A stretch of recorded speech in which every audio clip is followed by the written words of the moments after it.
నమస్తే welcome to KK news నేను శ్రీదేవి గత 5 సంవత్సరాలుగా ఏపీలో గడ్డు పరిస్థితులను ఎదుర్కొంది తెలుగుదేశం పార్టీ అయితే వైసీపీ అధికారంలోకి వచ్చిన తర్వాత ఉక్కుపాదం మోపింది గత ఎన్నికల్లో కేంద్రంలో ఉన్న బీజేపీని విభేదించింది టీడీపీ ఆ ఎన్నికల్లో ఘోర ఓటమి ఎదుర్కోవడంతో జాతీయ స్థాయిలో సైతం టీడీపీ పరపతి గణనీయంగా తగ్గింది కేవలం 3 ఎంపీలు మాత్రమే తెలుగుదేశం పార్టీ నుంచి గెలిచారు అయితే సంఖ్యాబలంగా తక్కువగా ఉన్న టీడీపీ ఎంపీలు గట్టిగానే వాయిస్ వినిపించారు ముఖ్యంగా యువ ఎంపీ కింజరాపు రామ్మోహన్ నాయుడు ఏపీ సమస్యలపై గట్టిగానే మాట్లాడేవారు ప్రోటోకాల్ ప్రకారం తక్కువ సమయం కేటాయించిన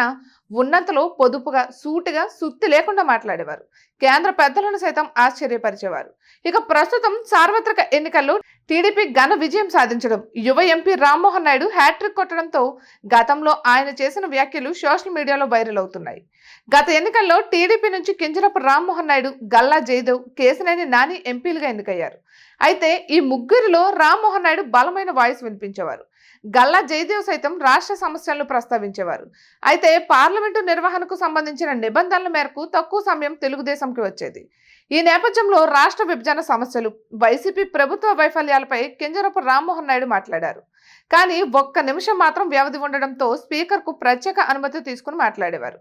వచ్చే ఎన్నికల్లో తెలుగుదేశం పార్టీ నుంచి వీలైనంత ఎక్కువ మంది సభ్యులు లోక్సభకు వస్తారని అప్పుడు ఎక్కువ సమయం మీరు కేటాయించాల్సి ఉంటుందని నేరుగా స్పీకర్కి గుర్తు చేశారు యువ ఎంపీ రామ్మోహన్ నాయుడు ఇప్పుడు అదే విషయాన్ని గుర్తు చేస్తూ టీడీపీ శ్రేణులు సోషల్ మీడియాలో పోస్టులు పెడుతున్నాయి నెటిజన్లు రామ్మోహన్ నాయుడు ప్రసంగాన్ని ఫిదా అవుతున్నారు